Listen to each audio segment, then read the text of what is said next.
Appeal বিচারাধীন থাকলেও 2 বছরের বেশি দণ্ডিতরা নির্বাচনে অযোগ্য, অংশ নিতে পারবেন না বেগম জিয়া, জানালেন অ্যাটর্নি জেনারেল। রায় সরকারের ইচ্ছার প্রতিফলন বলছে বিএনপি। সারা দেশে রিটার্নিং কর্মকর্তার কার্যালয়ে মনোনয়নপত্র জমা দিলেন প্রার্থীরা। শেষ দিন বুধবার। গোপালগঞ্জ 3 ও রংপুর 6 আসনে শেখ হাসিনার পক্ষে মনোনয়নপত্র জমা। শেখ হাসিনা সরকারের সঙ্গে সশস্ত্র বাহিনীর 150-র বেশি অবসরপ্রাপ্ত কর্মকর্তার একাত্মতা। প্রধানমন্ত্রী বললেন, সন্ত্রাসীদের কাছ থেকে মনোনয়ন নিয়ে আইনের শাসন চান ডক্টর কামাল। এখনো চূড়ান্ত হয়নি জাতীয় ঐক্যফ্রন্টের আসন বন্টন। ডক্টর কামালের বাসায় বৈঠক। শেষ দিনে দেয়া হলো 5 বিভাগের বিএনপি মনোনীতদের চিঠি। এবং দলছুট ব্যক্তিরা বিএনপিতে যোগ দেওয়ায় জনপ্রিয়তা হারাবে দলটি, মন্তব্য ওবায়দুল কাদেরের। পরিকল্পিতভাবে ইসিকে প্রশ্নবিদ্ধ করার চেষ্টা করছে ঐক্যফ্রন্ট, অভিযোগ আইনমন্ত্রী।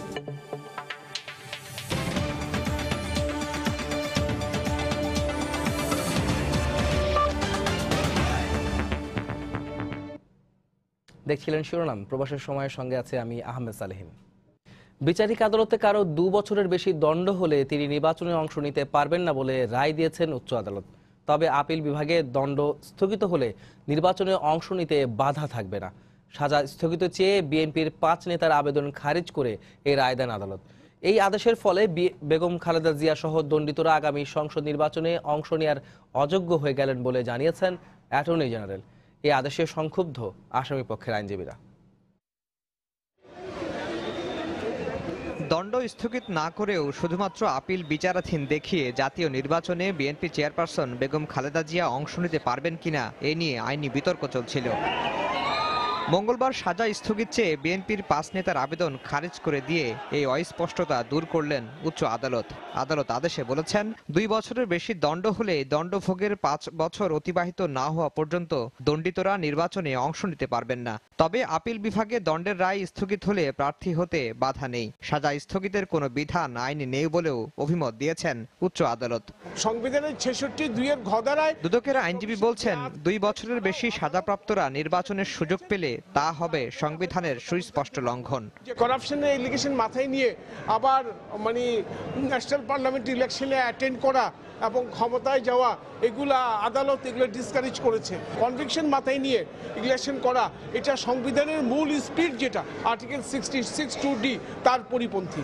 এর রায়ের ফলে বেগম জিয়া নির্বাচনে অংশ নেওয়ার অযোগ্য হয়ে গেলেন বলে জানিয়েছেন অ্যাটর্নি জেনারেল। নির্বাচন এই আদেশ মানতে বাধ্য বলেও জানান তিনি।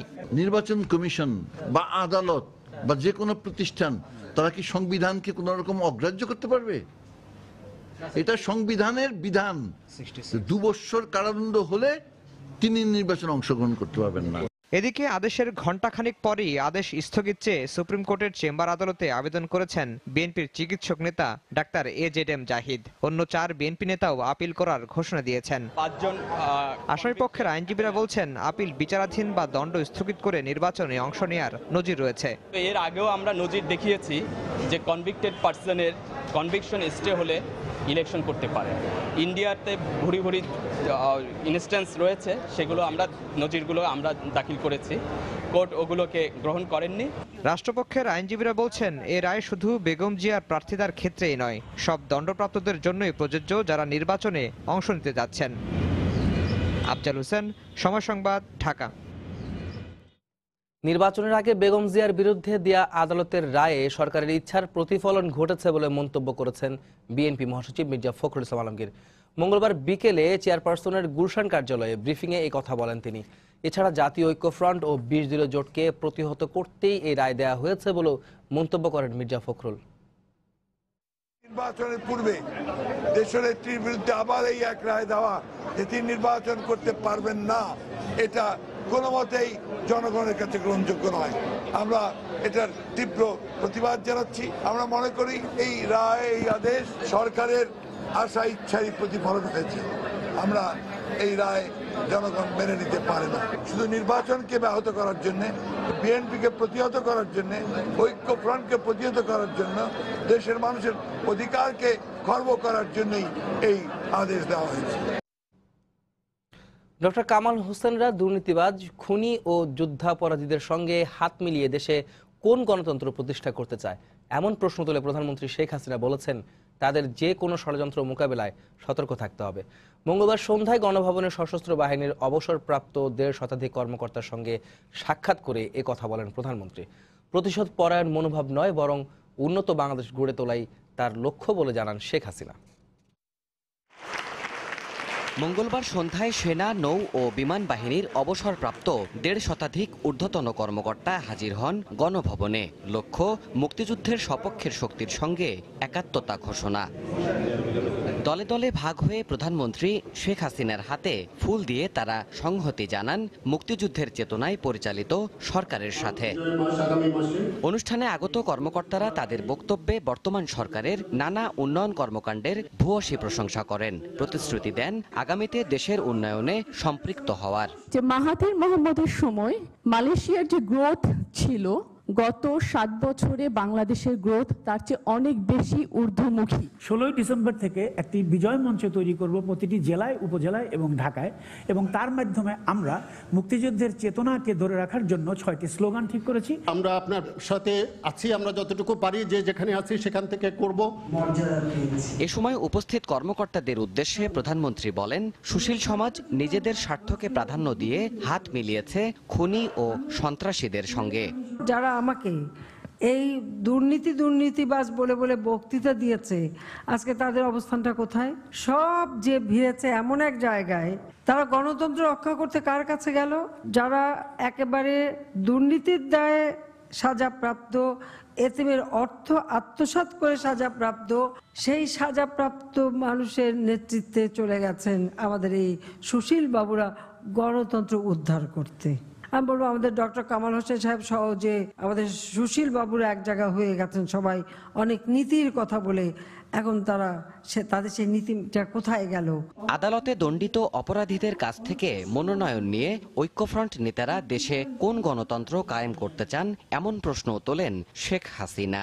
যারা আইনকেই মানেনি, তাদের নেতৃত্বে আজকে তারা নির্বাচনের নমিনেশন নিয়ে তারা নাকি আইনের শাসন প্রতিষ্ঠা করবে। তারা এখানে কোন উন্নয়নটা করতে পারবে আর কোন গণতন্ত্রটা করতে পারবে, সেটাই আমার প্রশ্ন। যারা সবসময় ষড়যন্ত্রে লিপ্ত থাকে, এরা আবার কখন কোন ষড়যন্ত্র করবে, আমার মনে হয় দেশবাসী এই ব্যাপারে সচেতন থাকা উচিত। বিভেদ ভুলে আগামীতে সমৃদ্ধ বাংলাদেশ গড়াই তার লক্ষ্য বলেও উল্লেখ করেন প্রধানমন্ত্রী শেখ হাসিনা। আমার চিন্তা হচ্ছে আমার বাংলাদেশকে এই বিশ্বে একটা ব্র্যান্ড হিসেবে তৈরি করব। দেবাশিস রায়, সময় সংবাদ, ঢাকা। অন্য মানুষ আসন্ন নির্বাচনে আওয়ামী লীগ সভাপতি শেখ হাসিনা সহ দলটির প্রার্থীরা দেশের বিভিন্ন স্থানে তাদের মনোনয়নপত্র জমা দিয়েছেন। গোপালগঞ্জ 3 ও রংপুর 6 আসনে শেখ হাসিনার পক্ষে মনোনয়নপত্র জমা দেওয়া হয়। এছাড়া নোয়াখালী 5 আসনে নিজের মনোনয়নপত্র জমা দিয়ে আওয়ামী লীগ সাধারণ সম্পাদক ওবায়দুল কাদের বলেন, দলছুট নেতারা বিএনপিতে যোগ দেওয়ায় বিএনপি জনসমর্থন হারাবে। গোপালগঞ্জ 3 আসনের সহকারী রিটার্নিং কর্মকর্তা মোহাম্মদ নাকিব হাসান তরফদারের কাছে মঙ্গলবার সকালে আওয়ামী লীগ সভাপতি শেখ হাসিনার পক্ষে মনোনয়নপত্র জমা দেন তার চাচা শেখ কবির হোসেন। এই সময় আওয়ামী লীগের উপদেষ্টা পরিষদের সদস্য কাজী আকরাম উদ্দিন আহমেদ সহ আওয়ামী লীগ ও সহযোগী সংগঠনের নেতাকর্মীরা উপস্থিত ছিলেন। রংপুরের সহকারী রিটার্নিং কর্মকর্তা টিএম মমিনের কাছে রংপুর 6 আসনে আওয়ামী লীগ সভাপতি শেখ হাসিনার পক্ষে মনোনয়নপত্র জমা দেন জাতীয় সংসদের স্পিকার শিরিন শারমিন চৌধুরী। পরে নিজের মনোনয়নপত্র জমা দেন তিনি। দলীয় মনোনয়নে মাননীয় প্রধানমন্ত্রী শেখ হাসিনার নাম রয়েছে এবং আমার নাম রয়েছে শিরিন শারমিন চৌধুরী। আমি বাংলাদেশ আওয়ামী লীগের সিদ্ধান্তের আলোকে মনোনয়ন ফর্ম দুটি জমা দিয়েছি। নোয়াখালী 5 আসনের সহকারী রিটার্নিং কর্মকর্তা ফয়সাল আহমেদের কাছে মনোনয়নপত্র জমা দেন আওয়ামী লীগের সাধারণ সম্পাদক ওবায়দুল কাদের। এ সময় আওয়ামী লীগ ও অঙ্গ সংগঠনের নেতাকর্মীরা উপস্থিত ছিলেন। জনবিচ্ছিন্ন দলছুট নেতারা যতই বিএনপির সঙ্গে হাত মেলাচ্ছে, ততই বিএনপি আরো জনসমর্থন হারিয়ে ফেলছে। শেরপুর 2 আসনে আওয়ামী লীগের প্রেসিডিয়াম সদস্য বেগম মতিয়া চৌধুরী সহকারী রিটার্নিং কর্মকর্তা আরিফুর রহমানের কাছে মনোনয়নপত্র জমা দেন। এদিকে চাঁদপুর 1 আসনে আওয়ামী লীগ প্রার্থী মোহাম্মদ গোলাম হোসেন রিটার্নিং কর্মকর্তার কাছে মনোনয়নপত্র জমা দেন। এর আগে চাঁদপুর 3 আসনে মনোনয়নপত্র জমা দেন আওয়ামী লীগের যুগ্ম সাধারণ সম্পাদক ডাক্তার দীপু মনি। নির্বাচন কমিশন অত্যন্ত নিরপেক্ষতার সঙ্গে এই নির্বাচনটি পরিচালনা করবেন, কারণ এর আগে জাতীয় নির্বাচন না করলেও তারা কিন্তু স্থানীয় সরকারের অনেকগুলো নির্বাচন করেছেন। এছাড়া চট্টগ্রাম 9 আসনে মহিবুল হাসান নওফেল ও নাটোর 3 আসনে জুনায়েদ আহমেদ পলক সহ দলের নেতারা তাদের মনোনয়নপত্র জমা দেন। রাউজে জাবিদা ঐশী, সময় সংবাদ। এদিকে সংসদ নির্বাচনের জন্য ঢাকার রিটার্নিং অফিসারের কার্যালয়ে এখন পর্যন্ত 40 জন প্রার্থী মনোনয়নপত্র জমা দিয়েছেন। মঙ্গলবার সকাল 10টায় রাজধানীর সেগুনবাগিচায় এই কার্যক্রম শুরু হয়। বেলা 11:15টায় 14 দলের শরিক বাংলাদেশের ওয়ার্কার্স পার্টির সভাপতি রাশেদ খান মেনন ঢাকা 8 আসনের জন্য মনোনয়নপত্র জমা দেন। এদিন বিকেলে ঢাকা 12 আসনে স্বরাষ্ট্রমন্ত্রী আসাদুজ্জামান খান কামালের পক্ষে মনোনয়নপত্র জমা দেওয়া হয়। এছাড়া ঢাকা 9 আসনে মনোনয়নপত্র জমা দেন সাবের হোসেন চৌধুরী। তফসিল অনুযায়ী জমা দেওয়ার শেষ দিন বুধবার। বিএনপি প্রধান নির্বাচন কমিশনার অপসারণের দাবি তুলে এবং অন্যান্য যে অভিযোগগুলো তারা দিচ্ছে, প্রত্যেকটা অভিযোগের অর্থ হচ্ছে যে এই নির্বাচনের যে সামগ্রিক প্রস্তুতি তাকে আজকে বিপর্যস্ত করা এবং নির্বাচনকে হতে না দেওয়া। আমরা তো সবাই প্রত্যাশা করি যে নির্বাচনটা একটা শান্তিপূর্ণ পরিবেশে অনুষ্ঠিত হবে, এটা অংশগ্রহণমূলক হবে এবং এখানে একাধিক প্রার্থী থাকবে। বিএনপি ও ঐক্যফ্রন্ট নেতারা নির্বাচন কমিশনকে বিতর্কিত করার অপচেষ্টা চালাচ্ছেন বলে অভিযোগ করেছেন আইনমন্ত্রী অ্যাডভোকেট আনিসুল হক। মঙ্গলবার দুপুরে ব্রাহ্মণবাড়িয়ার আখাউড়ায় এক অনুষ্ঠান শেষে কথা বলেন তিনি। এটা হচ্ছে তাদের পরিকল্পিত যে উদ্দেশ্য, সেই উদ্দেশ্যেরই একটা অংশ। তারা চেষ্টা করছে, এখন পর্যন্ত প্রধান নির্বাচন কমিশনার এমন কিছুই করেন নাই যেটা তাকে বলা যায় যে তিনি পক্ষপাতিত্ব করছেন। তিনি অত্যন্ত সুষ্ঠুভাবে নির্বাচন কমিশনকে পরিচালনা করছেন। তাদের কথাগুলি অমূলক। প্রবাসের সময় আরও থাকছে। প্রার্থীদের নির্বাচনী হলফনামার সঙ্গে এনবিআরে জমা দেয়া তথ্যের গড়মিল খতিয়ে দেখবে দুদক। মিথ্যা প্রমাণ পেলে নির্বাচনের পর ব্যবস্থা, জানালেন চেয়ারম্যান।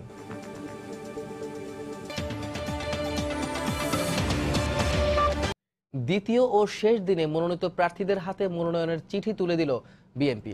অধিকাংশ আসনেই একাধিক প্রার্থীর মনোনয়ন দেয় দলটি। এ কারণে চূড়ান্ত লড়াইয়ে প্রার্থী হিসেবে টিকে থাকা নিয়ে সংশয় থাকলেও ধানের শীষের টিকিট পেয়ে উচ্ছ্বসিত অনেকেই। গুলশানে বিএনপি চেয়ারপারসনের রাজনৈতিক কার্যালয়ে মঙ্গলবার দুপুর 12:30টার দিকে মনোনয়নের চিঠি হস্তান্তর শুরু হলেও সেখানে সকাল থেকেই ভিড় করেন দলীয় নেতাকর্মী ও সমর্থকরা।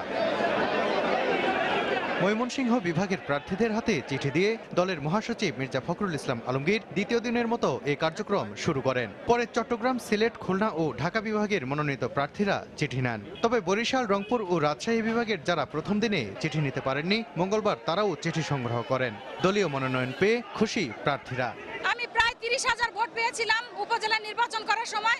ইনশাআল্লাহ এবারও জনগণ আমাকে ভোট দিবে। দলের সুসময় দুঃসময় সকল সময় আমরা দলের জন্য নিজের সামর্থ্যের সবশেষটুকু দিয়ে কাজ করবার চেষ্টা করেছি।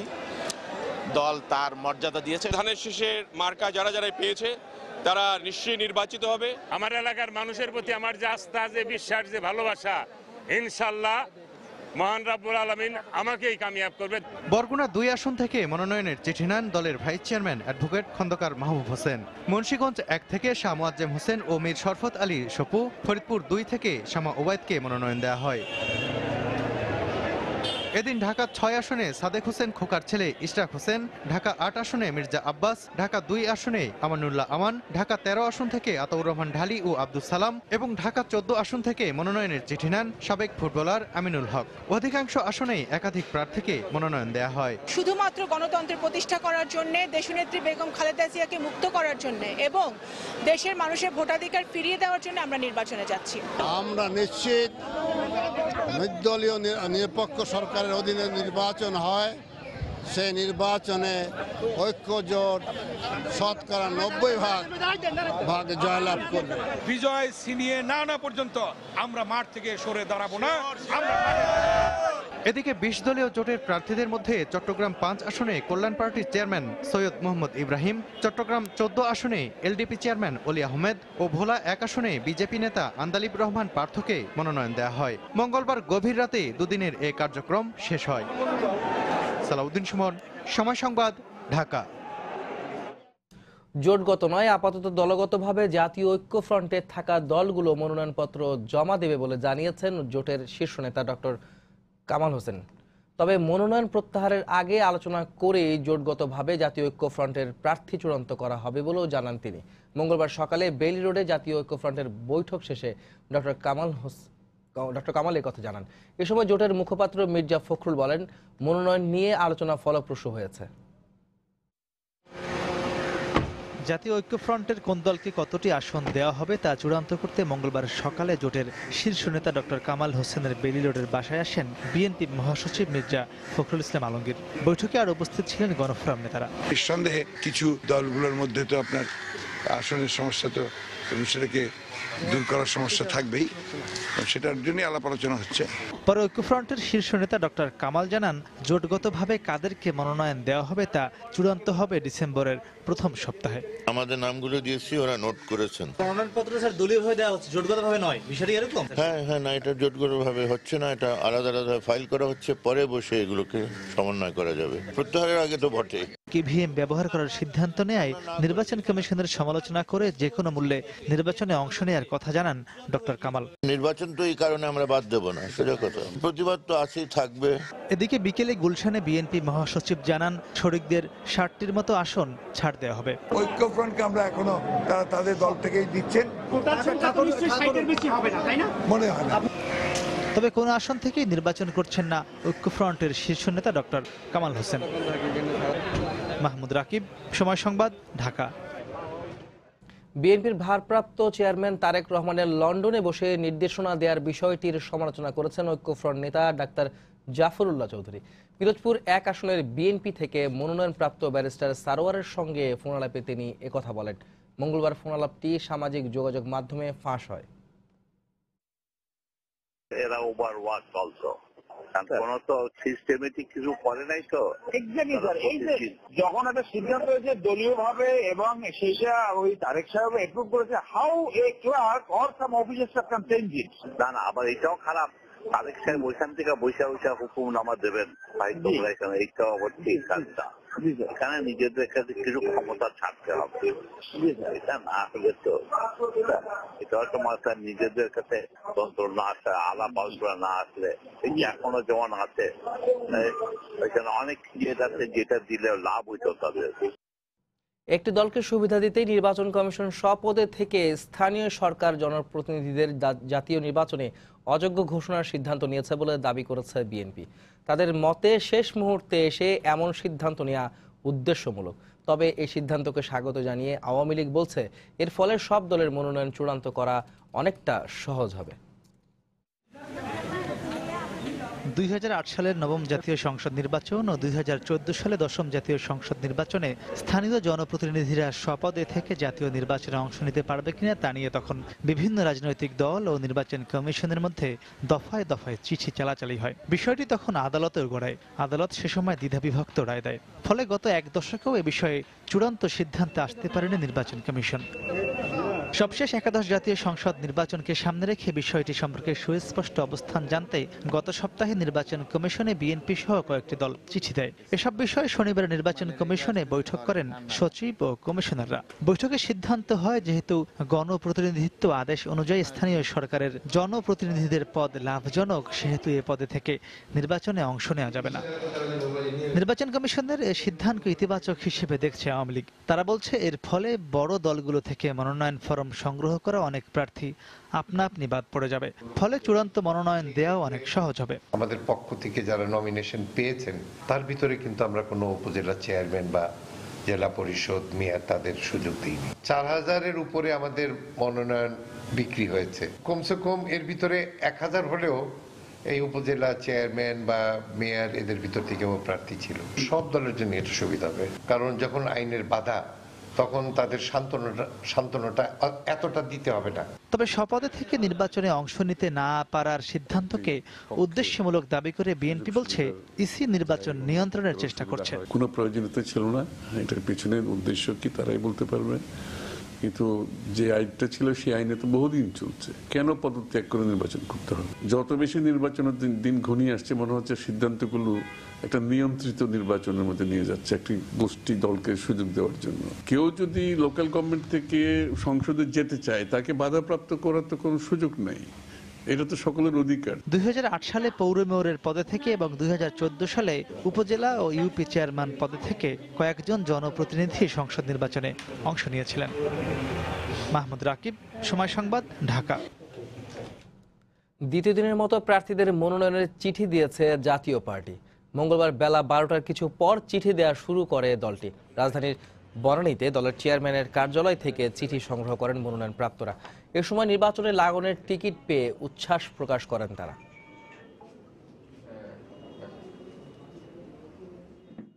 মনোনয়নের বিষয়টা তো কেন্দ্রীয় কার্যালয় থেকে চেয়ারম্যানের আদেশে নির্ধারিত হবে, এটা আগে থেকে নির্ধারিত ছিল না।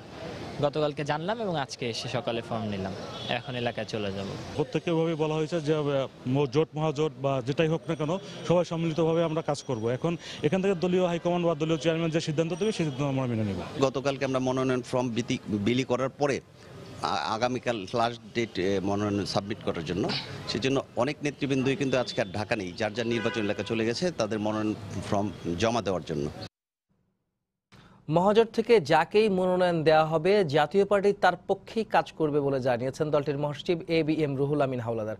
মঙ্গলবার দুপুরে পটুয়াখালীর জেলা প্রশাসকের সঙ্গে সৌজন্য সাক্ষাৎ শেষে সাংবাদিকদের প্রশ্নের জবাবে এই কথা বলেন তিনি। এ সময় তিনি উন্নয়নের ধারা অব্যাহত রাখতে সকলকে ঐক্যবদ্ধভাবে কাজ করার আহ্বান জানান।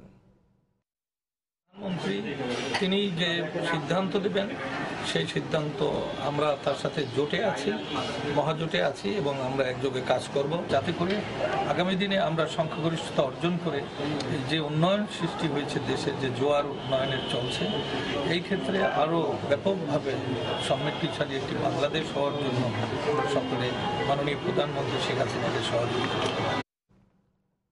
নির্বাচনী হলফনামার সঙ্গে এনবিআরে জমা দেওয়া প্রার্থীদের তথ্যের গড়মিল খতিয়ে দেখবে দুদক।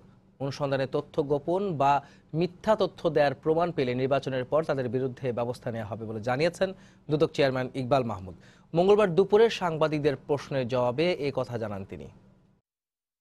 যারাই নির্বাচন কমিশনে এই হলফনামা দাখিল করবেন সম্পত্তির এবং তার পোষ্যদের, আমরা সেই এবং তার পোষ্যদের সরকারের অন্য যে সকল জায়গায় এই সকল বিবরণী দাখিল করা আছে, যেমন এনবিআরে দাখিল করা আছে, আমরা সেগুলো পরবর্তী পর্যায়ে we are going to reconcile. ভুল তথ্য দিলে আইন অনুযায়ী ব্যবস্থা নেওয়া হবে। নির্বাচন কমিশন ঘোষিত আচরণবিধি মেনে নিজ নিজ এলাকায় কাউন্সিলরদের সেবা ও উন্নয়নমূলক কাজ করার আহ্বান জানিয়েছেন ঢাকা দক্ষিণের মেয়র সাইদ খোকন। মঙ্গলবার দুপুরে নগর ভবনে ঢাকার প্রথম নির্বাচিত মেয়র মোহাম্মদ হানিফের দ্বাদশ মৃত্যুবার্ষিকী উপলক্ষে এক অনুষ্ঠানে এই আহ্বান জানান তিনি। নির্বাচন কমিশন কর্তৃক ঘোষিত আচরণ বিধি অনুযায়ী আমরা আমাদের সেবা কার্যক্রম এবং উন্নয়ন কার্যক্রম এগিয়ে নিয়ে যেতে চাই। সে ব্যাপারে আবারও আপনাদেরকে, যারা এখানে জনপ্রতিনিধি রয়েছেন, তাদেরকে আমরা বিনীতভাবে অনুরোধ জানাচ্ছি। রাজধানীর ওয়ারিতে বখাটের চাপাতির আঘাতে প্রাণ গেল শারমিন আক্তার নামে দশম শ্রেণীর এক ছাত্রীর। মঙ্গলবার বিকেলে স্কুলের এক অনুষ্ঠানে যাওয়ার পথে এই ঘটনা ঘটে। প্রত্যক্ষদর্শীরা জানান, বাসা থেকে বেরিয়ে শারমিন ও তার দুই সহপাঠী স্কুলে যাচ্ছিলেন। পথে বখাটে সোহেলের এলোপাতাড়ি চাপাতির আঘাতে ঘটনাস্থলেই মারা যায় সে।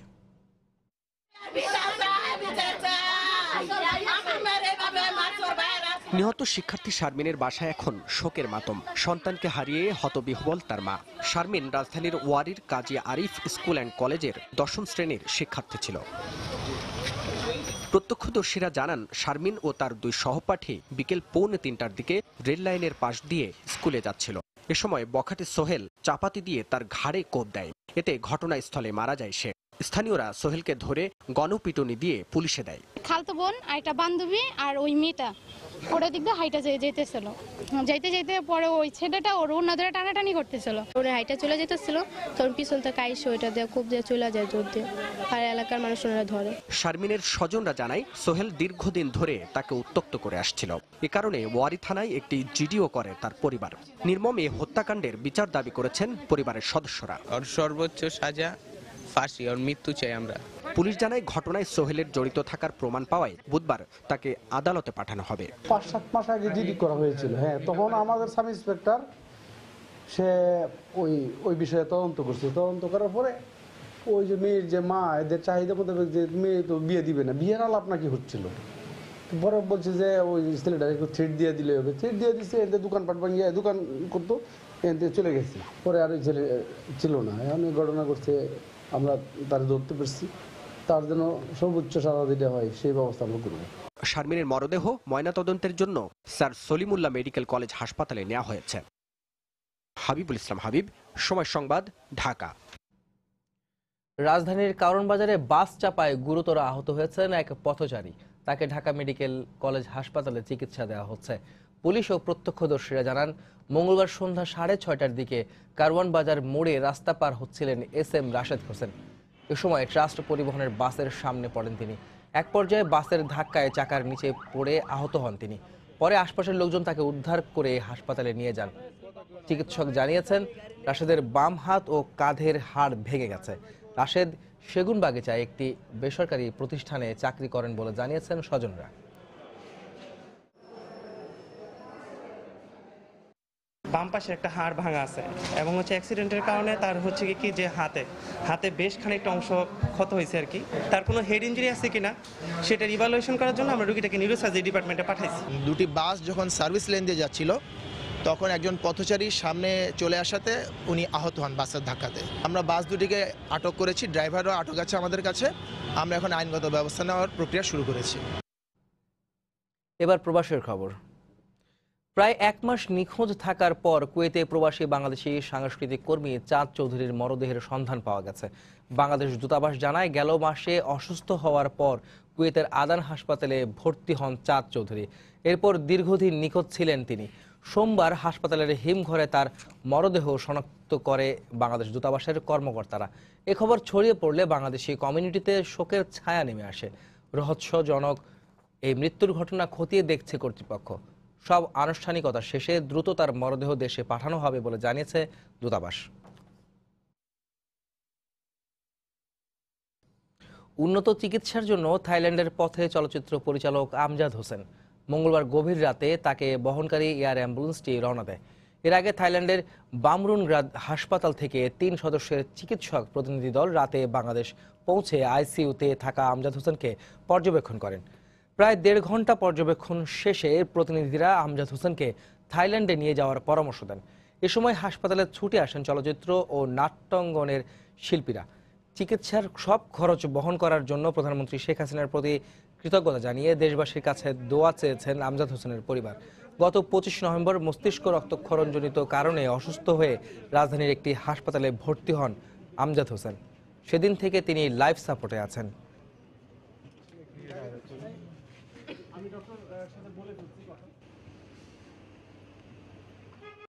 মাননীয় প্রধানমন্ত্রী যেদিন আমাদের 2 ভাইকে ডেকে পাঠিয়েছিলেন, এই নির্বাচনের সময় সে দলীয় প্রধান, সরকারের প্রধান, এরপরেও এত সময় দিয়েছেন, এত সময় দিয়ে আমাদের সমস্ত কথা শুনেছেন। এমন আমার বাবাকে উনি যে সম্মান দেখিয়েছেন, সত্যি মানে আমি, আমার পরিবার, আমার ছোট ভাই সোহেল আরমান, আমরা 4 ভাই এখানে আছি, বোন আছি, আমার মা আছেন, আমরা সবাই কৃতজ্ঞ। এই কৃতজ্ঞতার শেষ নেই। প্রধানমন্ত্রীর কাছে আমাদের গভীর ভালোবাসার শ্রদ্ধা জানিয়ে গেলাম।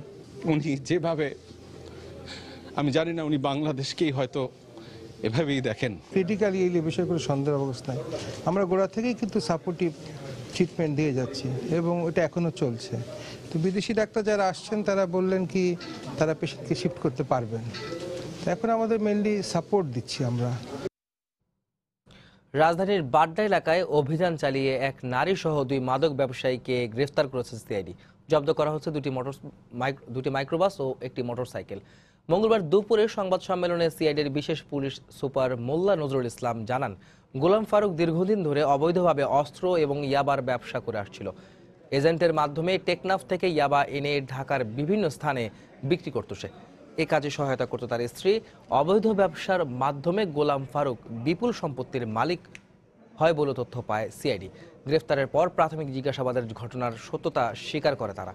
তাদের বিরুদ্ধে মানি লন্ডারিং সহ বিভিন্ন অভিযোগে 3টি মামলা রয়েছে।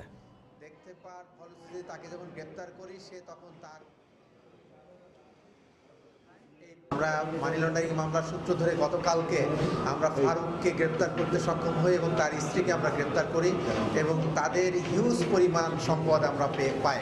গ্রেপ্তার করার পরে সে অকপটে সবকিছু স্বীকার করে, সে যে অবৈধ সম্পদের মালিক হয়েছে সেগুলো স্বীকার করে। রাজস্ব বাড়াতে এবার নিজেদের সীমানা 31 বর্গ কিলোমিটার থেকে বাড়িয়ে 315 বর্গ কিলোমিটার করার সিদ্ধান্ত নিয়েছে চট্টগ্রাম বন্দর কর্তৃপক্ষ। প্রস্তাবনা অনুযায়ী চট্টগ্রাম বন্দরের সীমানা সীতাকুণ্ড এবং মিরসরাই উপকূল পেরিয়ে কক্সবাজারের কুতুবদিয়া হয়ে মহেশখালীর মাতারবাড়ি পর্যন্ত বিস্তৃত হচ্ছে। এর ফলে বহির্নোঙরে অবস্থানরত জাহাজগুলোকে যেমন বন্দর চার্জ দিতে হবে, তেমনি মনিটরিংয়ের আওতায় আসবে পুরো জাহাজ চলাচল ব্যবস্থা। বিস্তারিত জানাচ্ছেন কমল দে। 400 বছরের পুরনো চট্টগ্রাম আধুনিক বন্দর হিসেবে স্বীকৃতি পায় স্বাধীনতার পরে। প্রথম পর্যায়ে মাত্র 5 নটিক্যাল মাইল ছিল এর কর্মপরিধি। পরবর্তীতে আলফা, ব্রেভো এবং চার্লি নামে 3 ভাগে বিভক্ত করে পরিধি বাড়ানো হয় 31 বর্গ কিলোমিটার পর্যন্ত। এই অবস্থায় বন্দরের সীমানা মহেশখালীর মাতারবাড়ি পর্যন্ত বিস্তৃত করার প্রস্তাবনা পাঠানো হয়েছে নৌ পরিবহন মন্ত্রণালয়ে। মিরসরাই টার্মিনাল, এদিকে পতেঙ্গা, কুতুবদিয়া, মাতারবাড়ি, মহেশখালী পুরো এলাকাটাকে পোর্ট লিমিটের মধ্যে আনার জন্য আমরা মন্ত্রণালয়ে একটা প্রস্তাব পাঠিয়েছি। চট্টগ্রাম বন্দরের সীমানায় অবস্থানকারী জাহাজগুলোকে প্রতি জিএসটি $.24 হারে বন্দর চার্জ পরিশোধ করে। কিন্তু বর্তমানে কুতুবদিয়া হয়ে মহেশখালী পর্যন্ত সাগরে শত শত জাহাজের অবস্থান থাকলেও তারা কোনো চার্জ দেয় না। চট্টগ্রাম বন্দরের ক্যাপাসিটি অনেক বেশি না বাড়ালে আমরা ভবিষ্যতের দিনগুলোতে আমাদের এই ট্রেড হ্যান্ডেল করতে পারবো না। চট্টগ্রাম বন্দরে বর্তমানে বছরে 3,500-এর বেশি জাহাজ অবস্থান করে। তবে প্রধান 16 জেটিতে আসে সীমিত সংখ্যক জাহাজ। এই অবস্থায় রাজস্ব বাড়ানোর পাশাপাশি জাহাজগুলোতে মনিটরিং বাড়ানোর তাগিদ এই শিপিং এজেন্টের। 3 গুণ জাহাজ কিন্তু বন্দরের বাইরে আউটারে থাকে, আউটারে খালাস করে চলে যায়, তো সেগুলোর নিরাপত্তা নিশ্চিত করা অত্যন্ত প্রয়োজন।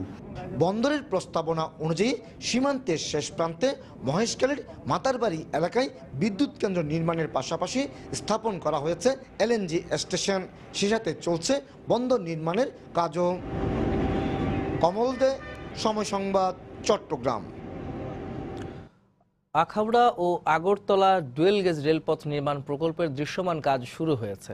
আখাউড়া অংশে ভারত সীমান্তবর্তী শিবনগর শূন্যরেখা হতে বাংলাদেশের গঙ্গাসাগর পর্যন্ত রেলপথ নির্মাণের জন্য ইতিমধ্যে ব্যাপক কর্মযজ্ঞ শুরু হয়েছে। সংশ্লিষ্টরা বলছেন, এই রেলপথটি নির্মাণ হলে যাত্রী সেবার পাশাপাশি ব্যবসা বাণিজ্যে উভয় দেশ লাভবান হবে। জুয়েলুর রহমানের ছবি ও উজ্জ্বল চক্রবর্তী তথ্য নিয়ে রিপোর্ট। ভূমি অধিগ্রহণের জটিলতা কাটিয়ে আখাউড়া ও আগরতলা ডুয়েল গেজ রেলপথ নির্মাণ কাজ দৃশ্যমান হতে শুরু করেছে। ইতোমধ্যে ভারী যন্ত্রপাতির মাধ্যমে মাটি ভরাটের কাজ চলছে পুরোদমে। রেলযাত্রীরা বলছেন, প্রতিবেশী দেশ ভারতের সাথে এতদিন সড়ক এবং আকাশপথে যোগাযোগ ছিল, তবে এবার রেলপথ সংযুক্ত হওয়ায় বেশ খুশি তারা। আমরা যারা রেল ভ্রমণ করি আমাদের জন্য এটা খুব একটা উপকার হবে আর কি। যাত্রী হিসাবে আমরা অত্যন্ত উৎফুল্ল যে আমরা সহজেই এই ভারত এবং বাংলাদেশে যাতায়াত করতে পারবো। ব্যবসা বাণিজ্যের জন্য ভালো হবে এবং দেশের জন্য উন্নয়ন হবে এবং দুই দেশের সম্পর্ক আর সুসম্পর্ক হবে। যাত্রীদের পাশাপাশি বাংলাদেশের এই ব্যবসায়ী নেতা জানান, এই রেলপথ নির্মাণ হলে পূর্বাঞ্চলের প্রবেশদ্বার ব্রাহ্মণবাড়িয়ার সাথে ভারতের 7টি অঙ্গরাজ্যের ব্যবসা বাণিজ্যে ব্যাপক সুযোগ সুবিধা সৃষ্টি হবে। অচিরে আমরা এটা চালু করতে পারি তাহলে আমাদের ব্রাহ্মণবাড়িয়া সহ তথা আমাদের এই পূর্বাঞ্চলের সকল ব্যবসায়ীদের জন্য অনেক উপকার হবে। প্রকল্প পরিচালক জানান, চলতি শুষ্ক মৌসুমেই অবকাঠামোগত নির্মাণ কাজ শেষ করা সম্ভব হবে। আমরা এই শুষ্ক মৌসুমে যদি পুরোপুরি কাজটা করতে পারি তাহলে আশা করি আমাদের মূল যে কাজ এমবেকমেন্টের কাজ তার একটা সিংহভাগ অংশ আমরা শেষ করে ফেলতে পারবো। জেলা প্রশাসক জানান, ডুয়েল গেজ রেলপথ নির্মাণ হলে দুদেশের মধ্যে বাণিজ্য যোগাযোগ ও যাত্রী পরিবহনে ইতিবাচক প্রভাব পড়বে। এটি হলে কিন্তু দুই দেশের মধ্যে বাণিজ্য যোগাযোগ, যাত্রী পরিবহন মিলিয়ে একটি ইতিবাচক ইতিবাচক প্রভাব পড়বে এবং এলাকাবাসী অত্যন্ত খুশি এই প্রকল্পের কাজটি দ্রুত গতিতে চলার কারণে। বাংলাদেশ অংশের 10 কিলোমিটার রেলপথ নির্মাণে ব্যয় ধরা হয়েছে 477 কোটি 81 লাখ টাকা। ভারতীয় ঠিকাদার প্রতিষ্ঠান টেক্সমেকো কাজটি বাস্তবায়ন করছে। 2020 সালের জুন মাসে নির্মাণ কাজ শেষ হওয়ার কথা রয়েছে। সময় সংবাদ, ব্রাহ্মণবাড়িয়া। অবকাঠামো থাকার পরও জনবল সংকট, সরঞ্জামের অপ্রতুলতা, যানবাহন এবং উন্নত প্রশিক্ষণের অভাবে ফায়ার সার্ভিস দিনাজপুরে 13 উপজেলার মধ্যে 6টিতে কার্যক্রম শুরু করতে পারছে না। ওইসব এলাকায় আগুন লাগলে সম্পদের ব্যাপক ক্ষতি হচ্ছে। তবে ডিসেম্বরে জনবল নিয়োগ হলে কার্যক্রম শুরু করা সম্ভব হবে বলে আশাবাদী ফায়ার সার্ভিস। গোলাম নবী দুলালের পাঠানো তথ্য ও মনজিদ আলম শিমুলের তোলা ছবি নিয়ে রিপোর্ট। কৃষি নির্ভর অর্থনীতি সমৃদ্ধ দিনাজপুরের 13 উপজেলায় রয়েছে শত শত চালকল, ব্যবসা প্রতিষ্ঠান ও হাটবাজার। আগুন লাগলে সময় মতো ফায়ার সার্ভিস না থাকায় ব্যাপক সম্পদের ক্ষতি হয়, প্রাণহানিও ঘটে। আবার নদী বা পুকুরে ডুবে মারা যাওয়ার ঘটনা প্রায়ই ঘটে। তখন রংপুর থেকে ডুবুরিদের এনে উদ্ধার কাজ চালাতে হয়। সম্প্রতি প্রধানমন্ত্রী ভিডিও কনফারেন্সের মাধ্যমে জেলায় 6টি ফায়ার সার্ভিস স্টেশনের উদ্বোধন করেন। কিন্তু জনবল সংকট, সরঞ্জাম ও যানবাহনের অভাবে কার্যক্রম শুরু করতে পারছে না। আমাদের যে ফায়ার সার্ভিসটা যে চালু হয়েছে, এখানে মনে হয় কোনো লোকজন নেই, একটা শুধু নাইট গার্ড থাকে, সে মনে রাত্রে আসে, দিনে চলে যায়। আগুন লাগলে পরে আমাদের দিনাজপুর সদর থেকে বা সীতাকুণ্ড থেকে পার্শ্ববর্তী থানা থেকে নিয়ে আসতে যেতে আমাদের দারুণ ক্ষতি। জনবল এবং কি গাড়ি দিয়ে শীঘ্রই চালু করানো হয়। এই অবস্থায় ডিসেম্বর মাসে কার্যক্রম চালু করা সম্ভব হবে বলে আশাবাদী ফায়ার সার্ভিসের এই কর্মকর্তা। জনবল অলরেডি নিয়োগ শেষ হয়ে গেছে, ট্রেনিং আছে, তা আশা করা যায় ডিসেম্বরের মধ্যে হয়তো ট্রেনিং শেষে পোস্টিং আসলে আমরা ওই স্টেশনটা চালু করতে পারবো। গণপূর্ত বিভাগ বলছে জনবল নিয়োগ হলে ফায়ার স্টেশনগুলো সিভিল ডিফেন্সের কাছে হস্তান্তর করা হবে। অবকাঠামোগত দিক থেকে গণপূর্ত বিভাগ কর্তৃক সম্পূর্ণভাবে প্রস্তুত আছি। তারা চাওয়া মাত্রই আমরা এই 6টি অবশিষ্ট যে 6টি উপজেলায় এখন পর্যন্ত পূর্ণাঙ্গভাবে সিভিল ডিফেন্স স্টেশন চালু করা সম্ভব হয় নাই, সেটি হয়তো আমরা চালু করতে পারবো। দিনাজপুরের 6টি উপজেলায় fire service and civil defence ভবন নির্মাণ করতে ব্যয় হয়েছে 13 কোটি টাকা। সময় সংবাদ, দিনাজপুর। 90-এ এরশাদ বিরোধী গণ আন্দোলনে শহীদ ডাক্তার শামসুল আলম মিলনের 28তম শাহাদাত বার্ষিকীতে ঢাকা মেডিকেলের শহীদ মিলন চত্বরে ফুল দিয়ে শ্রদ্ধা জানিয়েছেন রাজনীতিবিদ সহ সর্বস্তরের মানুষ। এই সময় তার হত্যাকারীদের বিচার দাবি করেন বিশিষ্টজনেরা। এরশাদ বিরোধী আন্দোলনে 1990 সালের এই দিনে স্বৈরাচার হটাও আন্দোলনে গুলিতে শহীদ হন ডাক্তার মিলন। এরপর প্রতি বছর তার স্মরণে এই দিনটিকে শহীদ ডাক্তার মিলন দিবস হিসেবে পালন করা হয়। তবে 2 যুগের বেশি সময় পেরিয়ে গেলেও এখনও এই হত্যাকাণ্ডের বিচার না হয় ক্ষোভ জানান শ্রদ্ধা জানাতে আসা রাজনীতিবিদ সহ বিভিন্ন স্তরের মানুষ।